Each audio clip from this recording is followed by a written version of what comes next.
मोदी जी के खिलाफ जो भी गया वो बर्बाद हो गया, और वो मखौली बन गया, और किसका नाम नहीं है। क्या मोदी जी की वाणी पे अब ऐसा सुनते हैं कि मोदी जी तो स्वयं साधक है और बगलामुखी के बड़े अच्छे साधक हैं। भारत में तो कई लोग पप्पू घूम रहे हैं बेचारे, और जीते जागता तो चमत्कार अभी स्वयं रेखा गुप्ता जी का है। अच्छा वो आई यहाँ पर्ची लिख के गई, भगवती मुझे जिता दो, वो जीत गई।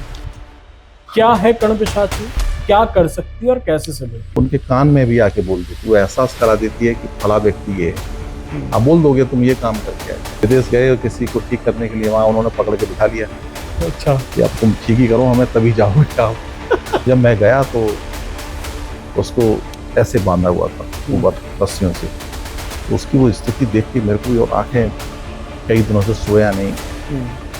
मैं गया, बोले अरे ये दुर्दशा तो ठीक नहीं, इस बेचारे को खोल। बोले महाराज आपको ही मारेगा। मैंने कोई बात नहीं, बात पे विश्वास करना बड़ा मुश्किल, अजीब गरीब है। आज का माहौल तो कहेगा ये संभव नहीं है, लेकिन हाँ ऐसा होता है। अगर कोई व्यक्ति मर गया तो मरने के उपरांत वो कोशिश करेगा अपने मित्रों को एकत्रित कर ले। अच्छा हाँ ये होता मतलब है। उसे मोह है उनसे, तो वो चाहता है कि ये भी, जैसे हम देखते हैं कि इसे भूत चिपट गया, पेट चिपट गया और वो उसे नुकसान पहुंचा रहा है। हाँ हाँ क्या कुछ ऐसे केस भी हुए कि जो अच्छा दोस्ती हो गई?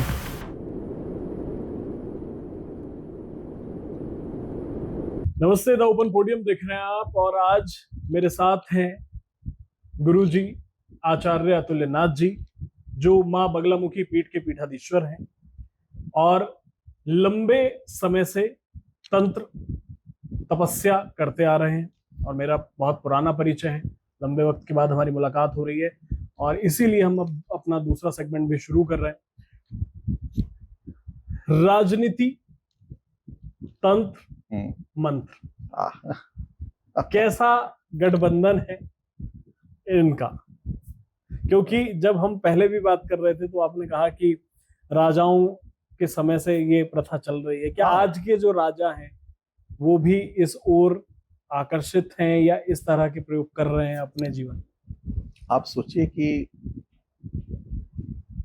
बगलामुखी देवी जिससे कि आज हम बैठे हुए हैं जी, ये राजनीति में सबसे ज्यादा सहायक देवी है। एक्चुअली इस देवी को राज राजेश्वरी के नाम से जाना जाता है। और जिस किसी को भी चुनाव जीतना है, टिकट लेना है, वो जरूर भगवती के चरणों में आके प्रार्थना करेगा, पर्ची लगाएगा, यज्ञ कराएगा, और फैक्ट है जब दिक्कत बड़ी है तो प्रयोग भी कराएगा। और चैलेंज के साथ ऐसा होता है कि आप चुनाव जीत जाएंगे। जो असंभव कार्य है वो संभव होता है। मतलब आप सोचिए कि प्रजा अब आपकी मुट्ठी में है। देवी की कृपा कुछ ऐसी हो जाती है कि जो पब्लिक निर्णय करेगी कि आप जीतोगे या नहीं जीतोगे, परंतु यहाँ यज्ञ, यहाँ देवी, यहाँ की पूजा पाठ निर्णय करेगी और यज्ञ की आहुतियां बता देंगी, उसकी अग्नि बता देगी कि आप यज्ञ जीतोगे या नहीं जीतोगे। अच्छा है ना बड़ा विचित्र। यज्ञ की आहुति बता देंगे कि आप जीतेंगे कि नहीं जीतेंगे। मैंने देखा समय समय पे लोग दर्शन करने जाते रहते हैं, जो चोटी के नेता हैं इस वक्त देश में, दर्शन के लिए जाते रहते हैं। जो छिपे हुए धार्मिक अनुष्ठान होंगे वो तो होंगे ही, लेकिन जैसे शायद आसाम में है माँ बगलामुखी का जो बड़ा मंदिर नहीं, ऐसा नहीं है। अब तो बहुत सारे मंदिर हैं। देखिए प्राचीन मंदिर तो दतिया में ही है जी, लेकिन वहाँ की व्यवस्थाएं थोड़ी अलग हैं और आसाम की व्यवस्थाएं अलग हैं। कामाख्या पे भी मंदिर बन गया है अभी। तो अब तो बगलामुखी के बहुत सारे मंदिर हैं और ये भी मंदिर बगलामुखी का है। जी जी, यहाँ के भी बहुत सारे ऐसे किस्से हैं जो आपको सुनने को मिलेंगे और या मिले। सुना दीजिए कुछ अगर आप चाहें तो। आप देखिए यहाँ तो बहुत एक्चुअली ऐसे ऐसे उजड़े हुए नेता है कि जहाँ सुसाइड के अलावा कोई रास्ता ही नहीं है। अगर क्या बोलते हैं, सरकार अगर टिकट ना दे, मतलब पार्टी टिकट ना दे, तो फैक्ट है कि उनके पास सुसाइड के अलावा कोई रास्ता ही नहीं है। या कहें कि जीते नहीं, तो ये भी सच है कि अब बहुत मुश्किल होगा। और प्रमाण उनके यज्ञ हुए और वो जीते और आज वो गद्दी पर विराजमान है। तो ऐसे बहुत लोग हैं। जो परिस्थिति आप बता रहे हैं, मैं भी एक छोटे नेता है उन्हें जानता हूँ। अंतिम चुनाव था, मतलब अंतिम चुनाव आर्थिक दृष्टि से था। घर, जमीन, दुकान सब दांव पे लगा दिया। दांव पे था। क्योंकि पहले 2 बार हार चुके थे। आप तो बस तीसरी बार में सब गिरवी रख के पैसा उठा लिया था, लेकिन किस्मत, आखिरी चुनाव जीते, वो सब रिकवर करा जो, हाँ वो तो फिर काम तो भले ही करा या वो तो नहीं करा, हाँ, लेकिन जो अपना गया अब था देखिए वो रिकवर कर लिया जो जो व्यक्ति जीत के आता है सबसे पहले जो दाव खेल कर आया है, पहले उसको पहले वही कोटा भरना होता है, इसमें कोई दो राय नहीं है। मैं इसमें एक चीज और समझना चाह रहा हूँ, जैसे आपने कहा कि ठीक है, सपोज करिए मैं लड़ रहा हूँ, मेरे सामने एक और लड़ रहा है, और हम दोनों लगे हुए हैं हाँ हाँ यज्ञ हवन और इस हाँ, तरह के अनुष्ठान में, फिर किसकी गारंटी है? फिर देखिए कैसे ये डिसाइड हो कि देखिए फिर कैसे पता चले, जो आपने अभी कहा कि यज्ञ क्या होती है बता देती है कि जीत होगी? मैं वही बताऊंगा। जी सब पहले तो समझ लीजिए कि सारे बगलामुखी के उपासक तांत्रिक नहीं है। ठीक। तांत्रिक ही डिसाइड करेगा कि यज्ञ कहाँ जा रहा है और हम जीतेंगे कैसे। आप समझिए कि जब भी कोई चुनाव होता है, दो पॉलिटिशियंस फाइट कर रहे हैं या चार लड़ रहे हैं आपस में, बड़े बड़े प्रयोग हो रहे होते हैं, बड़े बड़े तांत्रिक यज्ञ चल रहे होते हैं। एक्चुअली हिंदुस्तान में तो बहुत ज्यादा है, मैं बताऊं आपको। तो ये सच है कि वो यज्ञ की आहुति उस तांत्रिक को एहसास कराएगी कि ये यज्ञ फलीभूत होगा। दूसरी तरफ भी ऐसा ही स्वयं यज्ञ चल रहा है, तो तांत्रिक कितनी बड़ी टक्कर का है ये भी समझना पड़ेगा। मतलब साधक कितना उच्च कोटि का है, साधना उसके पास कितनी उच्च कोटि की है। आप समझिए कि आज मात्र कर्मकांडी पंडित जो है वो आपको चुनाव नहीं जिता सकते। 99% आज की डेट में जो हो रहा है, हर कोई संकल्प लिया, बगलामुखी की पाठ करने में बैठ के 7 लोग बैठे हुए हैं, उसमें से 5 को तो मंत्र ही नहीं आता, मात्र पीले वस्त्र धारण कर लिए, बस चल रहा है धूम धड़ाकेदार। ठेके पे वो हो रहे हैं। हाँ, एक मंत्र 1 रुपया, यानी 1.25 लाख जप 1,25,000 रुपए। मैं वही कह रहा हूँ, ठेके पे मंत्रों का जाप हो रहा है। बिल्कुल हो रहा है। और मतलब मुझे नहीं पता कि वो अरे अभी आप सोचिए कि अभी एक वीडियो वायरल हुआ, आई थिंक, पता नहीं कहाँ देखा मैंने, इंस्टाग्राम पे देखा है। छोटे छोटे बच्चों को आप बगलामुखी का उपासक साधक बना रहे हो। बगलामुखी साधना कोई बच्चों का विषय नहीं है। और देखा जाए तो उसको समझना पड़ेगा, बगलामुखी जो है वो ब्रह्मास्त्र है। आप समझिए प्रकृति में विघ्न पैदा कर रहे हैं, किसी की गति को आप धीमी कर रहे हैं, किसी की बढ़ा दे रहे हैं और किसी की बढ़ा रहे हैं। तो आप छोटे छोटे बच्चों को ट्रेंड करके आप ये क्या मतलब एक किस प्रकार की क्रांति है? थोड़ा सा आप बताएं माँ बगलामुखी के बारे में, उनसे जुड़ी साधना के बारे में, कि कहाँ से। देखिए ये कलयुग है, कल पुर्जों का युग है, कल कल करती ध्वनि है, जिसके कारण फैक्ट एक क्षरण हो रहा है, धरती का क्षरण हो रहा है।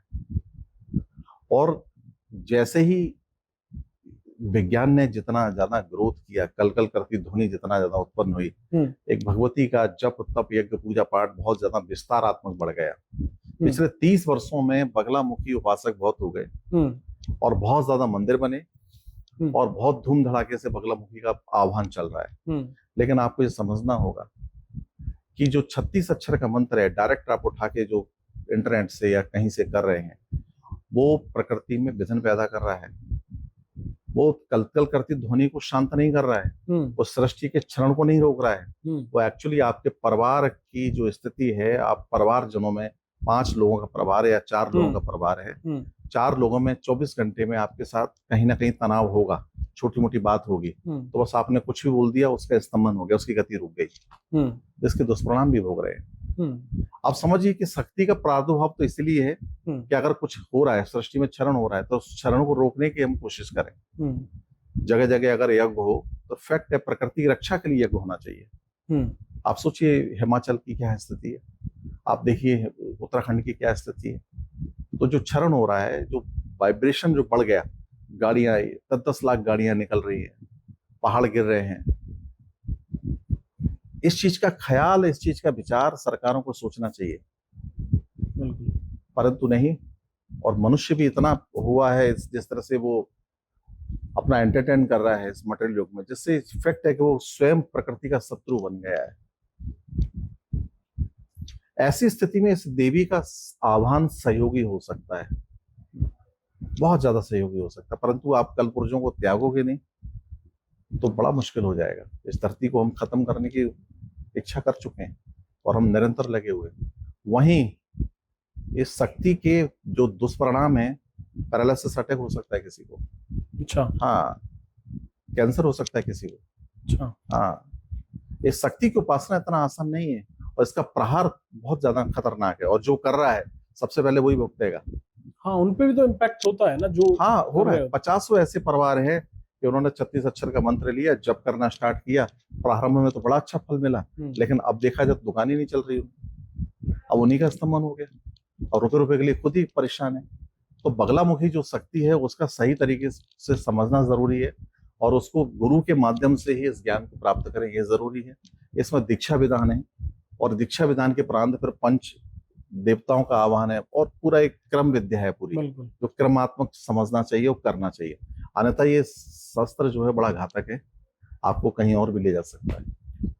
मुझे जैसे आपने बताया कि खुद से जाप करना शुरू कर देते हैं, मैं अब एक ऐसे व्यक्ति को जानता हूँ, अभी वो मेरे संपर्क में नहीं है, मुझे नहीं पता क्या स्थिति है उनकी। वो आदमी विद्वान आदमी थे, बढ़िया IIM कॉलेज, IIT से पढ़े हुए। वो ऑफिस में ना साल भर देखा, वो आदमी काम कर रहा है तो जाप चल रहा है, और दिखता था कि हमें जाप चल रहा है कंटिन्यू। एक दिन बात हुई ऐसे ही कि मुझे पता नहीं कितने लाख बताए, इतने लाख मंत्र मैं जप कर रहा हूँ, सिद्ध करने हैं बगलामुखी के, बगलामुखी। तो मैं वही समझना चाह रहा हूँ कि वो आदमी जो कर रहा था, क्या हो सकता था, क्या हो सकता है अगर वो सिद्ध हो जाए, और अगर उसके दुष्प्रभाव होंगे तो क्या? आप समझिए कि स्तमन का मतलब क्या है, सब कुछ रुक जाना। आप सोचिए कि आप इसमें एक छोटी सी कहानी ऐड कर लेता हूँ जो बड़ी सहायक होगी। महादेव ने जब कार्तिकेय को दीक्षा दी, तो कार्तिकेय भगवान छोटे 12 वर्ष के बच्चे थे, और उनके द्वारा तारकासुर का संहार हुआ। और इस विद्या को देने का तात्पर्य क्या था? जब प्रश्न किया गया कार्तिकेय ने कि पिताजी इससे क्या होगा, बोले इससे तेरी गति तीव्र हो जाएगी और शत्रु की गति धीमी हो जाएगी। क्या होगी? शत्रु, मतलब आपके चलने फिरने तक की जो क्षमता है वो स्लो हो जाएगी, स्तंभन हो जाएगी, और तब संहार कर पाना आसान होगा। अच्छा। तो आप सोचिए कि स्वयं ईश्वर जब इस बात को कह रहे हैं, तो सामान्य तौर पे आप अपने घर में जो व्यवस्थित जिस जीवन में हैं आप, 2 4 5 पारिवारिक जन है, तो सबसे क्षति आपकी हो रही है, आपके परिवार की हो रही है। सही बात, आपको समझना होगा। तो इसीलिए साधकों को चाहिए कि वो एकांत में वास करें। इसलिए कहा जाता है कि तप के लिए त्याग जरूरी है, तप के लिए त्याग जरूरी है, और गुरु भी जरूरी है कि गुरु ही मार्गदर्शन करेगा कैसे इस मंत्र को जगाना है। अब बगलामुखी की साधना जो है वो कई चरण में है। अच्छा। मतलब पहले एक अक्षरी मंत्र की साधना करनी पड़ेगी, फिर 3 अक्षर के मंत्र की साधना कर, ऐसे बढ़ते बढ़ते हम 8-7 साधनों के बाद 36 अक्षर तक पहुंचेंगे। वैसे ही वहां महादेव का स्वरूप थोड़ा अलग हो जाता है, गणपति दूसरे हो जाते हैं, भैरव अलग हो जाते हैं, तो पूरा विधान बदल जाता है। एक्चुअली राज राजेश्वरी है, राज्य की अधिष्ठात्री है, और यहाँ ये सच है, इसकी साधना से जो फल प्राप्त होता है, कोर्ट कचहरी मुकदमा में आप बड़े से बड़ा मुकदमा आप जीत जाएंगे। अब इसका तात्पर्य ये भी नहीं कि गलत आपने कुछ किया है तो जीत जाएंगे, मतलब जितना हो सके कि न्याय की देवी है, न्याय करती है। लेकिन कुछ ऐसे भी प्रयोग हैं, उन प्रयोगों को करने के बाद आप जीत सकते हैं। तो सब तरह का माहौल है, सब तरह की व्यवस्था है, सब तरह के करते हैं। कहने का तात्पर्य यह है कि अच्छे लोग भी हैं इस साधना में, और बुरे लोग भी। अच्छे लोग भी जो हैं अच्छे काम कर रहे हैं, बुरे लोग भी आते हैं गलत काम कराने के लिए, और ऐसा होता है कि कई बार वो भी सफलता प्राप्त कर लेते हैं। माँ बगलामुखी को राजनीति से ही जाना जाता है, कि राजनीति में आप इस तरह, इस राजनीति के अलावा कहाँ कहाँ पे उनके जाप का, उनकी उपासना का प्रभाव? देखिए, ये वाक शक्ति है, आपकी वाणी का स्तंभन करती है। और आप जो सोचिए कि जिसकी वाणी पर विजय हो गया, सामने वाला व्यक्ति कितना बड़ा विद्वान हो, अगर बगलामुखी उपासक है तो उसके सामने बड़ा से बड़ा साधक भी साइलेंट हो जाएगा। क्या मोदी जी की वाणी पे अब ऐसा सुनते हैं कि मोदी जी तो स्वयं साधक हैं और बगलामुखी के बड़े अच्छे साधक हैं, सुनते हैं ऐसा। प्रत्यक्ष में तो पता नहीं, क्योंकि उनकी वाणी के आगे तो आप फेल है। मैं तभी कहा, तो वो तो खुद उनकी तो खैर बहुत सारी कहानियां इस प्रकार से स्पष्ट होती है। वो तो स्वयं साधक है, संन्यास ले लिया था। तो हिमालय की यात्रा के लिए जो व्यक्ति गया वो अचानक साधु मतलब संन्यास त्याग करके यहाँ आ गया। तो ऐसी बहुत सी बातें हैं संभवतः। और ये फैक्ट है कि जब वो एक स्पीच दे दें तो सारी जनता फिर दोबारा से उनके साथ खड़ी हो जाती है जोर से। और मजे की बात बताऊं, मोदी जी के खिलाफ जो भी गया वो बर्बाद हो गया। ऐसा क्यों? चाहे फिर डोनाल्ड ट्रंप क्यों ना हो। सही बात है, ऐसा क्यों? पर क्योंकि साधकों के साथ तो यही होता है। हाँ, ये तो मैं बड़ा अजीब सी बात बताने जा रहा हूँ। मैं बहुत लंबे समय से इस चीज को रीड कर रहा हूँ कि जो भी उनके खिलाफ गया, हाँ, और वो उसको मखौली बन गया और किसका नाम नहीं है। और ऐसे में किसी का नाम नहीं। देखिए, मैं राजनीति भारत में बहुत सारे हैं। भारत में तो आने गिने तो हैं। हाँ, भारत में तो कई लोग पप्पू घूम रहे हैं बेचारे। आप वो देखो ना, अभी ये मालदीव वाला, देखिए, खिलाफ था। मैं कह तो रहा हूँ कि मतलब मोदी जी के साथ ऐसा है कि जो जिसने मोदी जी को पर्सनल अटैक कर दिया, वो बस खत्म होना धीरे धीरे स्टार्ट हो गया। पिछले 30 वर्षों के पूरे इतिहास में उनका कोई भी शत्रु ऐसा नहीं है जो ये कह सके कि हाँ मैं सामना करता हूँ या मैं खड़ा हूँ। कोई नहीं है उनके बराबर। अरविंद केजरीवाल ने इसी बार कहा था वो हर हर महादेव कि कोई हरा के दिखाए हमें। हर हर महादेव। वो साधक हैं, आप उनके चेहरे का तेज देखिए। बिल्कुल, वो तो है। और मैं समझ सकता हूँ कि देशवासियों को समझना चाहिए। देखिए, जब राजा तपस्वी होगा ना, प्रजा भी तपस्वी हो जाएगी। राम मंदिर के बाद क्या हुआ? कॉरिडोर बना काशी विश्वनाथ को, उसके बाद क्या हुआ? आम पब्लिक सनातन से जुड़ा, प्रभावित हुआ। अब मोदी जी जिस दिन बैठ के अपनी तपस्या के राज खोल दें, तो मैं ये सत्य कहता हूं कि लोगों को जब ये पता लगे कि हाँ वाकई में वो तपस्वी हैं, तो लोग है ना सिर्फ प्रवक्ता नहीं रहेंगे, तपस्वी हो जाएंगे। लोग माला पकड़ने लगेंगे। और जिस देश में लोग तपस्वी हो जाए, जिस देश की जनता तपस्या करने लगे, वो देश कहाँ जगमगाएगा? क्योंकि सृष्टि का एक ही सत्य है, एक ही मूल सत्य है। शास्त्र सभी एक ही बात कहते हैं, तप से ही राज जाए, तप से ही राज। और अगर यहाँ तपस्वी पैदा हो जाए तो ये तो साम्राज्य हो जाएगा, राज्य कहाँ रहेगा? महासाम्राज्य हो जाएगा। विश्व गुरु बनने से कौन रोक सकता है हमें? तो इस पे तो काम होना चाहिए, ये जरूरी है। इस पे तो मोदी जी को खुल के बात करना चाहिए कि मैं तो तपस्वी हूँ, मैं तो तपस्या करता हूँ, और देखिए तपस्या से मैंने विजय प्राप्त की है। आप सब भी माला लेके तपस्या करो। तो हो सकता है कि कुछ लोग जो आजकल दूर भाग जाते हैं वो माला पकड़ लें, 24 घंटे चले हाथ, और कंपटीशन भी चालू हो जाएगा। और मुझे लगता है कि अगर ये चीज हो जाए तो जीत हार तो एक अलग विषय, राजनीति अलग विषय, लेकिन उनका वैसे भी उद्धार हो जाएगा। भगवान का नाम जब चल रहा है, देखिए ईश्वर की शरण में जो भी गया उसका तो उद्धार हुआ ही है, इसमें कोई दो राय नहीं। भगवान ने तो असुरों तक को सहाय किया, मतलब उनको भी सहयोग दिया। क्या माँ बगलामुखी राजयोग पैदा करती हैं? ऐसा मतलब मैंने कहीं एक जगह पढ़ा, मैं पूछना चाह रहा हूँ। कुछ कहते हैं कुंडली में आपकी राजयोग है तो है, लेकिन ना होने के बाद भी क्या राजयोग कुंडली में हो सकता है? आप सोचिए कि आप जिस मंदिर में बैठे हैं, यहाँ के एक दो किस्से मैं जरूर आपको बताऊंगा। जी बिल्कुल। एक परिवार को समझिए कि महीने भर बाद सजा होने वाली है, पूरा परिवार परेशान है। अपराध किया नहीं किया, लेकिन पुलिस ने इस प्रकार की व्यवस्था कर दी है कि आपको कोई छोड़ नहीं सकता, बच नहीं सकते आप। या त्राहिमाम करते आया, क्या करें गुरुजी? बेटा मंदिर में पोंछा लगाओ, आज से ये मंदिर तुम्हारा है, तुम सेवा कर रहे हो, क्या नौकर बन जाओ। और आप बिलीव करोगे, 5-7 लोग परिवार में, कोई पोंछा लगा रहा है, कोई पुताई कर रहा है, कोई सफाई कर रहा है, मतलब उनसे जो हो सकता था हुआ। और आज वो परिवार कहाँ है आप सोच सकते हैं? कई करोड़ रुपए का मालिक है। उनके दोनों तीनों बच्चे राज्य में स्थापित हो गए, नौकरियां लग गई। जो मूल कारण था, जो व्यक्ति खुद कल्परेट बना दिया था पुलिस ने या था, वो स्वयं आज वकील बन के बैठा हुआ है। इस देवी का चमत्कार ये जिस पर कृपा कर दे, बड़ा विषय। कृपा कर दे तो वो तो भवसागर पार। और एक ऐसे व्यक्ति मेरे पास आए, आज वो शायद अब कुछ नहीं है, नेतागिरी में नहीं है, 15 वर्ष पुरानी बात है, श्रावस्ती से आए। अच्छा। हाँ,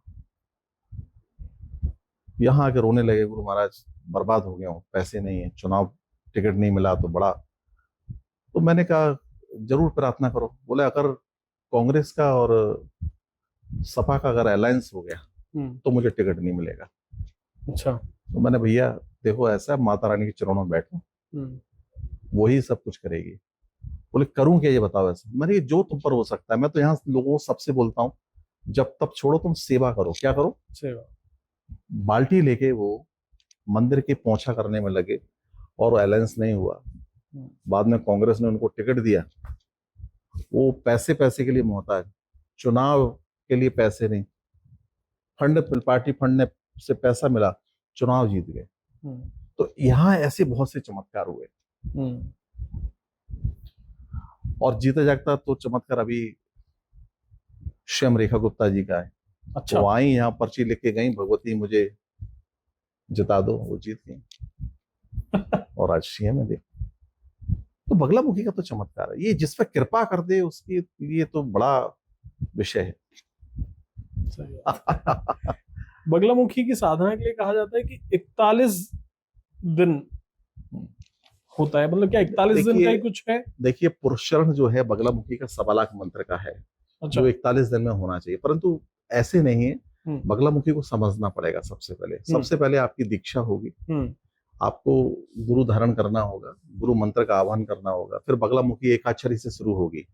धीरे धीरे आपको क्रियाओं को समझ। एक्चुअल बगलामुखी सीखने के लिए कम से कम 2 वर्ष का समय चाहिए, क्योंकि अगर 8 चरण भी पूरे कर रहे हो बगलामुखी के, तो कम से कम 1.25 महीने के हो गए। अब 1.25 महीने का मतलब है कम से कम 1.5 वर्ष, पौने 2 वर्ष। फिर बगलामुखी का पूजन सीखना है आपको, फिर उसका आवरण पूजन सीखना है आपको। एक तो देवी का पूजन, एक यंत्र, एक का पूजन, आवरण पूजन। फिर पुरुषण करने के पश्चात फिर देवी के प्रयोग सीखना है आपको। तो इसमें कम से कम 2, सवा 2, 2.5 वर्ष लग जाता है। मात्र 41 दिन ठीक है, ग्रंथ कहता है, या ये कहें कि ऐसा करने से संभवता हो जाए, लेकिन एक्चुअल अगर देखा जाए तो प्राचीन ग्रंथ तो यही कहता है कि बगलामुखी को दीक्षा के बाद 1 by 1 बढ़ना चाहिए, अन्यथा तो आपसे त्रुटि होगी और आप भोगेंगे। जो लोग कोशिश करते हैं, मान लीजिए कि कोई आया कि मुझे माँ बगलामुखी की उपासना करके ऐसा ऐसा करना है, लेकिन वो सोच के कुछ कर रहा था, इरादा उसका कुछ गलत करने का था, क्या उसके दुष्प्रभाव भी उसे देखने को मिलता है? आप प्रार्थना से तो किसी से कुछ भी करा सकते हैं, प्रार्थना तो सब कुछ सही है, लेकिन आप फिर समझिए कि आप उल्टे सीधे मंत्रों को पढ़ रहे हैं जी, उसके दुष्परिणाम तो आपको भी भोगने पड़ेंगे, आप भले ही किसी का अनिष्ट कर दें। तीसरा, अगर आप श्रेष्ठ उच्च कोटि के साधक हैं तो आप कभी नहीं चाहेंगे कि एक ऐसा शिष्य पाल लें तो वो कल फिर आपको भी न बख्शे। ऐसे भस्मासुर तो पालने से अच्छा है कि आप किसी को साधना ही ना सिखाएं। ये तो गुरुओं को भी चाहिए, साधकों को भी चाहिए, ठीक है। चौथा ये है कि अगर आप साधक हैं तो आप स्वयं धैर्य स्थापित करिए। आप देवी के शरण में आएंगे तो बड़ा से बड़ा शत्रु स्वयं परास्त हो जाएगा। आपको प्रार्थना करने की जरूरत नहीं है कि फला शत्रु परास्त हो जाए। ये आपका विश्वास दृढ़ होना चाहिए। तो अगर इस प्रकार की चेष्टा करते हैं तो आप साधक बने और बहुत अच्छा कुछ हो सकता है। अब इसके अलावा कुछ सोचें कि नहीं मेरे को तो मारा नहीं प्रयोग करना है, क्या करना है, मेरे को तो बिस्तर में डालना है किसी को, तो फिर उसके लिए आप तैयार रहो बेटा, पहले आप भी भुगत सकते हो। हाँ। क्योंकि ये बस सोच ली किसी ने प्रतंगरा कर ली तो जो प्रयोग आप दूसरे पे कर रहे हैं वो आप पे भी हो जाएगा। विपरीत प्रतंगरा का तात्पर्य ये है। अच्छा। हाँ, आपने अगर किसी को प्रयोग कर दिया तो अगर वो विपरीत प्रतंगरा का प्रयोग करेगा तो रिवर्स आपके ऊपर हो जाएगा वो। तो ये तो बहुत नॉर्मल बात है। हाँ, जिसका काम उसी को साजे। अगर खुद से YouTube देख के और इंस्टा की रील देख के वो तो साधक वो तो तंत्र करने चलोगे, वो तो स्पष्ट है। वो तो फिर आप समझिए कि आप जो भोग रहे हैं वो क्या है। साधक बनना इतना आसान नहीं है। और तपस्वी तो मतलब तंत्र को डायरेक्ट आप समझिए कि सभी लोग तंत्र को ही साध रहे हैं, सही बात तो यही है। बिल्कुल। लेकिन कुछ लोग डायरेक्ट ना समझ के तंत्र को वो साधनाएं कर रहे हैं, उनको पता नहीं है कि ये भक्ति मार्ग भी तंत्र मार्ग है। आपकी याद में कोई तंत्र के नाम पे जो कहीं सियासी खेल चल रहा हो या ड्रामा चल रहा हो, फिर बाद में वो उसका जब विखंडन हुआ हो? तो मैं राजनीति चीजों से काफी दूर रहता हूँ, राजनेताओं से बड़ा दूर रहने की कोशिश करता हूँ, क्योंकि मेरी ये कोशिश है कि मैं जितना हो सके राजनेताओं से अपना परे रहूं। राजनीति में तो बहुत कुछ होता है। हाँ। साम दाम दंड भेद। हाँ। और पीछे तो बहुत ऐसे लोग भी आए, बहुत ऐसे तूफान भी उठे, लेकिन ये कि हमने अपने आप को बचाया। हमने कहा भैया राम राम, हम कहीं नहीं है, मंदिर है, आप अपने आचार्य को ले आओ, यज्ञ करो, उसके अच्छे बुरे फल मिले तो आप जानो, देवी जाने। हाँ, बस। और मैं उसके लिए पूछना चाह रहा था हम्म। कि कोई तांत्रिक ऐसी जगह फंस गया हो, उस तरह का कोई किस्सा आपकी इस यात्रा में कि तांत्रिक साहब करने तो चले थे कुछ। मेरे एक शिष्य हैं, नाम तो लेना ठीक नहीं, हाँ बिल्कुल बिल्कुल। बड़े अच्छे साधक हैं, जी। तो विदेश गए और किसी को ठीक करने के लिए वहां उन्होंने पकड़ के बिठा लिया अच्छा। कि अब तुम ठीक ही करो, हमें तभी जाओगे आप।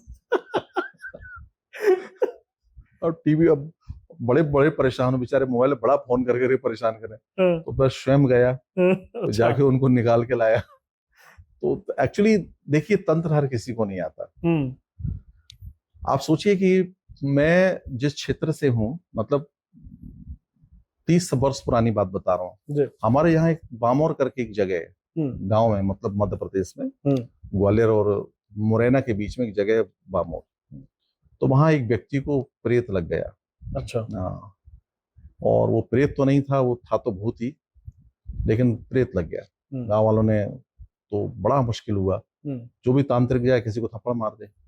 और मेरे से भी काफी हष्ट पुष्ट व्यक्ति। तो जब मैं गया तो उसको ऐसे बांधा हुआ था ऊपर रस्सियों से, तो उसकी वो स्थिति देख के मेरे को भी, और आंखें, कई दिनों से सोया नहीं। मैं गया, बोले अरे ये दुर्दशा तो ठीक नहीं, इस बेचारे को खोल दूं। बोले महाराज आपको ही मारेगा। मैंने कोई बात नहीं है, जो होगा से देखेंगे। उसको खोला, जैसे ही उसको खोला, आप सोचिए कि उसके बगल में, मतलब कहीं बांट रखा होगा 20 किलो का, 20 किलो का, मतलब जो लोहे का जो वजन तोलने वाला तराजू होता है, उसने 1 सेकंड में 2 उंगली से उठा लिया। अच्छा। और वो तो एक लंबी गैलरी थी जहाँ बंधा हुआ था, मैं जहाँ बैठा था वो दौड़ के मेरे पास ही आया। अच्छा। मैंने कहा, मैं उठा, वहीं रोका, मैं रख यहीं पे, मैं उस पे जाके बैठ गया, कहीं दोबारा ना उठा ले। बिल्कुल सही बात है। फिर उसके साथ बातचीत की, कुछ प्रयोग किया, बहुत मुश्किल से उसको कंट्रोल करके उसके ऊपर से उस भूत को हटाया। और भूत भी क्या निकला, बोले मैं डाकू हूँ। बोले भाई तू यहाँ क्या कर रहा है? बोले इसके दादा ने मुखबरी करके मेरे को मरवाया था। अच्छा। तो अपनी फौज बना रहा हूँ। आप सोचिए, काफी पुराना बदला। हाँ बहुत पुरानी बात है, मतलब 32 वर्ष पुरानी बात बता रहा हूँ मैं आपको। मैं एक चीज और इस बात पे विश्वास करना बड़ा मुश्किल, अजीब गरीब है। आज का माहौल तो कहेगा ये संभव नहीं है, लेकिन हाँ ऐसा होता है। अगर कोई व्यक्ति मर गया तो मरने के उपरांत वो कोशिश करेगा अपने मित्रों को एकत्रित कर ले। अच्छा। हाँ ये होता है, उसे मोह है उनसे, तो वो चाहता है कि ये भी, इसलिए अतृप्त आत्मा है जो है वो अपने मित्रों को, अपने रिश्तेदारों को बुला लेती हैं, अपने साथ रखती हैं, फिर वही कितने समय तक वो सब चलता है पता नहीं। मैं एक चीज, मतलब बड़ा वैसा सवाल है, अजीब सा सवाल ये है कि जैसे हम देखते हैं कि इसे भूत चिपट गया, प्रेत चिपट गया, और वो उसे नुकसान पहुंचा रहे हैं। हाँ। क्या कुछ ऐसे केस भी हुए कि जो अच्छा दोस्ती हो गई? हाँ।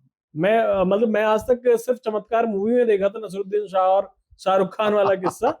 उसके बाद मैंने कभी ऐसा सुना नहीं कि यार ये दोस्ती हो गई। आप समझिए कि आपके ऊपर अगर पितरों की कृपा हो गई, मतलब भूत और प्रेत में, पितर में फर्क क्या है? मतलब ये है कि सामने वाले व्यक्ति के घर में मर गया तो मेरे दृष्टिकोण में वो भूत है, और अपने घर वाला पितर, और अपने घर वाला पितर है। मतलब मैं उनको सम्मान दे रहा हूँ, लेकिन अपने घर में ये नहीं कह सकते कि वो भूत है। इतना ही फर्क है। आप उसकी पूजा शुरू कर दो, आप पीपल के पेड़ को उसको पूजना शुरू कर दो। ओम पितृभ्यो नमः एक अच्छा सिंपल मंत्र है। इसके अलावा और भी साबर मंत्र है, और उसको जगाने की और भी प्रक्रियाएं हैं। खीर बनाऊं पितृदेव आओ पितृ, ऐसे कुछ क्रिया है जो शायद उसको करने से वो आ जाएंगे। और मेरे पास बात प्रमाण है, वो आएंगे तो आपकी मदद करेंगे, और ऐसी भी कृपा आपके पास बरसेगी, आप कहोगे ये क्या हो गया। आप खुद कहोगे ये तो मेरे दिन बदल गए। अथर्ववेद कहता है कि आप गुरु, गणपति, सूर्य, पितृ, अपने कुल देवी, 5 देवताओं को पूजो। अच्छा। अगर ये 5 देवताओं की शक्ति आपके पास है, 5 देवताओं की कृपा आपके पास है, तो आपका कोई कुछ नहीं बिगाड़ सकता। और देखा जाए तो सनातन धर्म में जितने भी लोग हैं, प्राकृतिक तौर पे हम ये पूजाएं करते हैं। जैसे ये श्रावण मास चल रहा है, महादेव को हम पूज रहे हैं। अभी जन्माष्टमी आएगी तो नारायण पूजा होगी, मतलब भगवान कृष्ण की पूजा होगी। और उसके बाद क्या होगा, फिर गणपति दिवस आ जाएंगे। उसके बाद क्या होगा, फिर पितृ दिवस आ जाएंगे। और फिर उसके बाद कुल देवी यानी नवरात्रे आ जाएंगे। तो ये 5 क्रमात्मक जो विधान है, जो हर सनातन के लिए महत्वपूर्ण रखते हैं, एक सनातन का अंग है, ये करना चाहिए। और अगर इनको साधना के तौर पर अगर साध लें हम, तो समझ लो हमारी विजय ही विजय है। आप कितने भी बड़े साधक बनिए, लेकिन 5 साधनाओं को पहले करें, उसके पश्चात तंत्र मंत्र से हाथ लगाइए, आपको 100% विजय प्राप्त होगी। आपने कुलदेवी का जिक्र करा, कुछ के कुल देवता होते हैं। हाँ हाँ, ठीक है। हाँ। जिन्हें पता नहीं कि कुलदेवी हमारी कौन सी है, मैं भी उनमें से एक हूं। कुलदेवी देवता नहीं पता, क्योंकि हम कहीं और से आके कहीं और बसे। तो हो सकता है कि जो वहां रहे हो उन्हें पता हो। उस परिस्थिति में क्या करना चाहिए? आप सोचिए कि महादेव ने सबसे पहला आविष्कार जो है पार्वती के अंदर काली का किया। वो इतनी प्रबल शक्ति थी कि उससे समस्त सृष्टि पैरों में पड़ गई जाती। नाग, यक्ष, किन्नर, देवी देवता और जहां तक कि असुर सब पैरों में पड़ गए। तो सबसे बड़ी सच्चाई, उन सबने उनको माँ के रूप में पूजा, तो वही कुल देवी है। अब स्वयं पार्वती स्वरूप में आ गई तो उनको राजराजेश्वरी के रूप में पूज लिया, क्योंकि राजा की पुत्री थी। तो आप किसी का भी नाम लीजिए, भगवती पार्वती को ही वो भोग जा रहा है। कहाँ जा रहा है? भगवती पार्वती को जा रहा है भोग। तो सिंपल है, आप काली ही कुल देवी होनी चाहिए। काली को ही प्रथम पूज्य, तंत्र में भी काली का ही सबसे पहले आह्वान करना माना जाता है। जब आप तंत्र सीख रहे हैं तो पहले आप काली का ही आह्वान करेंगे। काली पूजा ही प्रथम है यहाँ पे। लेकिन ठीक है, अपनी अपनी धारणा है। मेरा एक सवाल लास्ट है इसका। कर्ण पिशाचिनी को लेके भी इस वक्त काफी चर्चा है, ट्रेंड है कि भाई साहब, और लोग तो ऐसे कह रहे हैं कि 1 महीने में कर्ण पिशाचिनी सिद्ध हो जाती है। क्या है कर्ण पिशाचिनी, क्या कर सकती है और कैसे सिद्ध होती है? मैंने 2002 में किताब लिखी थी, काल ज्ञान कर्ण पिशाचिनी साधना। अच्छा। हाँ, और उस किताब में कम से कम 100 साधना है जो आपको आपकी इंट्यूशन पावर को स्ट्रॉन्ग करती हैं।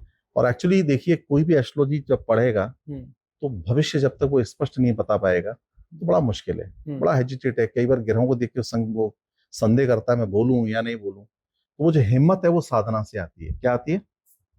हिम्मत। अगर आप ग्रहों की भाषा को समझते हैं, ज्योतिषी हैं, तो आप विद्यारागी कर ले, पंचांगुली साधना कर ले, और अगर आपने कर्ण पिशाच से साधना कर ली तो आपको 100% ऐसा कुछ होगा कि आप ना चाह करके भी ऐसी सी बातें कर देंगे, सामने वाले व्यक्ति आपके पैर पकड़ लेगा। कर्ण पिशाचिनी एक ऐसी शक्ति है जो आपकी स्पष्ट इंट्यूशन पावर को प्रबल करती है। और कुछ साधकों अगर थोड़ा उस क्रम से करें जो वाम मार्ग है, तो आप हैरान हो जाएंगे। उनके कान में भी आके बोल देती है, वो एहसास करा देती है कि फला व्यक्ति ये है। आप बोल दोगे तुम ये काम करके आए, है वो शक्ति। और आज से नहीं, वो तो लंबे समय से चल रहा है क्रम। तो शास्त्रों में मतलब तो जो सामने बैठा है, हाँ, उसका वो उसके बारे में, वो हाँ, उसका उसके मन में क्या चल रहा है, बिल्कुल बहुत वो सब बता बिल्कुल स्पष्ट कर देगी। तो क्या आज के समय में संभव है? संभव तो है। हाँ। आज के समय जो बड़ी बड़ी दुकानें बड़ी हो गई हैं, हाँ, क्या वो उसमें कर्ण पिशाचिनी की भूमिका है? क्योंकि लोगों को ऐसा लग रहा है कि गुरुजी तो बस भगवान का अवतार है। अब यहाँ तो भेड़ चाल है ना। हाँ, यहाँ तो क्या है कि एक कोटेश्वर महादेव करके हैं, वहां नाली से कहीं पानी लीक हो गया, शिवलिंग के अंदर से निकलना स्टार्ट हो गया, और पंडित जी ने प्रचार कर दिया, गंगा प्रकट हो गई। अभी कहीं नंदी जी दूध पी रहे थे चम्मच से, और लोग उस नाली के पानी को, कुछ लोग समझदार बोले बदबू आ रही है, पंडित जी नाली का पानी है, शर्म करो तुम। तो लोगों की कुछ नहीं कह सकते आप। दूसरा, धर्म के नाम पर तो बहुत कुछ ऐसा हो रहा है। आप सोचिए कि कुछ ऐसी भी दुकानें चल रही हैं जहां बड़ा मुश्किल है कह पाना। अच्छा, राजनेता वहां इसलिए जुड़े हैं कि पब्लिक ज्यादा है, क्योंकि राजनेताओं को पब्लिक चाहिए। सही बात है। अब 10 लाख पब्लिक अगर महीने में अगर वहां इकट्ठी हो रही है, हाँ, तो नेताजी का वो बड़ा प्रचार करने की जरूरत नहीं है, कार्यक्रम में तो आना है। जबकि ये समझना चाहिए कि कोई बेचारा आया कि भैया मैं बीमार हूँ, महाराज जी के दर्शन कर आऊंगा, ठीक हो जाएंगे। उसके परिवार ले आए, महाराज जी आप हाथ रख दो, वो बीमार है, महाराज जी को कुछ नहीं आता है, महाराज जी ने हाथ रखा, व्यक्ति मर गया, वो बेचारे कोर्ट केस नहीं कर सकते। तो आप अंधविश्वासी ना रहें, कहने का तात्पर्य है। कर्ण पिशाचिनी की सिद्धि के भी कुछ नुकसान हैं? हाँ, वो पत्नी बन के रहेगी, पत्नी को मार देगी आपकी सबसे पहले। अरे भाई। हाँ, अगर प्रेमिका है आपकी जिंदगी में तो प्रेमिका को मार देगी। और एक ऐसी भूतनी, एक ऐसी प्रेतनी जो आपके साथ अब अर्धांगिनी बन के रह रही है। क्या आप जैसी छुप्तावस्था, जैसी निद्रावस्था में हुए, आपके साथ भोग विलास प्रारंभ हो गया। अच्छा। हाँ, तो ये तो फिर यक्षिणी जैसा ही कुछ कर्ण पिशाचिनी का। मैंने कहा ना, यहाँ बहुत कुछ ऐसा है इस धरती पे जिसके विषय में सही सटीकता से समझ पाना बड़ा असंभव है। बहुत रहस्य है इस धरती के, और शास्त्रों में उनको संज्ञा में गिना गया है। शास्त्रों में उनको अलग अलग नाम दिया गया है। साधना जब कर रहे हैं तो शक्ति को उस हद तक करो कि वो आ जाए, तड़प के रह ना पाए, और जब वो साक्षात होगी तभी ज्ञात होगा साधना होती क्या है। अन्यथा तो सब झूठ है, सब व्यर्थ है। और मैं जानता हूं कि 99% जो लोग बकवास कर रहे हैं वो उन्होंने कोई त्याग व्याग किया नहीं है, कोई तप किया नहीं है। आज जंगल ही ऐसे नहीं है, जगह ही ऐसी नहीं है बैठ के आप एकांत में रह के साधना कर सकते हैं। बड़ा असंभव हो गया। हाँ, जहाँ ऊपर भगवान एकांत में पहुंचे थे वहां भी लोगों ने उसे टूरिस्ट प्लेस और वो सब बना दिया है। चलिए, बहुत बहुत धन्यवाद आपका, बहुत बहुत शुक्रिया। और गुरुजी ने बहुत सारे जो सवाल थे उनके जवाब दिए, बहुत सारी चीजें स्पष्ट की हैं, आपको भी समझ में आई होंगी। और चैनल को आप सब्सक्राइब जरूर करें, वीडियो को जरूर शेयर करें, और कुछ भी अगर आपको समस्या ऐसी लगती है तो आप कमेंट करके हमें बता दीजिए। हम कोशिश करेंगे कि गुरुजी से आपके सवाल का जवाब ले सकें। नमस्कार।